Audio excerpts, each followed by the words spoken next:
आफताब की police custody बढ़ी। आफताब को आज शाम 4 बजे कोर्ट में पेश किया गया था। वीडियो कॉन्फ्रेंसिंग के जरिए आफताब को कोर्ट में पेश करना पड़ा क्योंकि कोर्ट ले जाते तो शायद आफताब पर अटैक हो सकता था।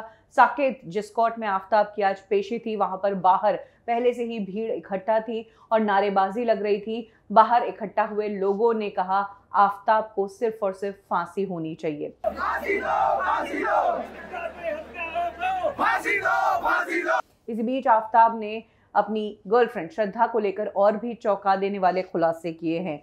एक जो स्टेटमेंट आफताब का आया है उसमें उसने जो कुछ बताया है उससे लगता है कि ये तो ऐसा मर्डरर है जो मर्डर करने के बाद भी पछता नहीं रहा था बल्कि चिल कर रहा था। एक रिपोर्ट आई जिसमें कहा गया कि श्रद्धा की बॉडी के टुकड़े करके आफताब थक गया था, तो थकान दूर करने के लिए आफताब ने बियर पी, जोमैटो से खाना मंगाया, नेटफ्लिक्स पर वेब सीरीज देखी, आराम किया, सो गया। आफताब ने श्रद्धा को मारने के बाद हर सबूत मिटाने की कोशिश की, इनफैक्ट खून के धब्बे भी।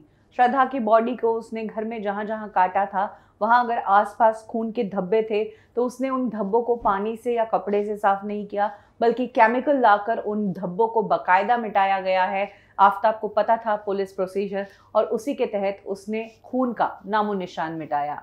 श्रद्धा का चेहरा कोई पहचान नहीं पाए, इसीलिए श्रद्धा का सिर काटने के बाद उसने उसके पूरे चेहरे को जला दिया।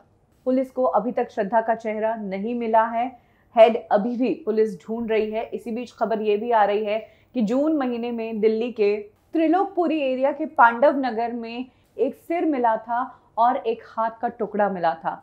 पुलिस श्रद्धा का डीएनए लेकर उस सिर के डीएनए से भी मैच करने की कोशिश करेगी और ये जानने की कोशिश करेगी कि क्या ये सिर श्रद्धा का ही था, क्योंकि श्रद्धा का कत्ल तो 18 मई को ही हो गया था।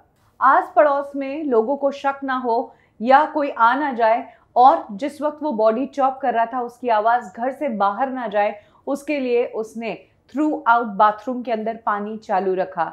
कहा जाता है कि जिस बिल्डिंग में आफताब रह रहा था उस बिल्डिंग में और उस एरिया में उस दिन पानी की किल्लत हुई थी क्योंकि आफताब ने बहुत सारा पानी बहाया, फिर टैंकर मंगवाकर सोसाइटी को पानी की पूर्ति करनी पड़ी थी। ये एक अहम एविडेंस मान रही है पुलिस और इसे भी आफताब के खिलाफ कोर्ट में पेश किया गया। आफताब ने श्रद्धा से जुड़े हर एक सबूत को मिटाने की कोशिश की। श्रद्धा को मारने के बाद आफताब ने अपना मोबाइल फोन OLX पर बेच दिया। पुलिस अब उस OLX पर बेचे गए फोन को वापस हासिल करने की कोशिश कर रही है क्योंकि उस फोन के साथ साथ आफताब ने सारे सबूतों को भी मिटाने की कोशिश की है। आफताब ने श्रद्धा को मारने के बाद अपनी कई सिम बदली और कई नंबर्स चेंज किए।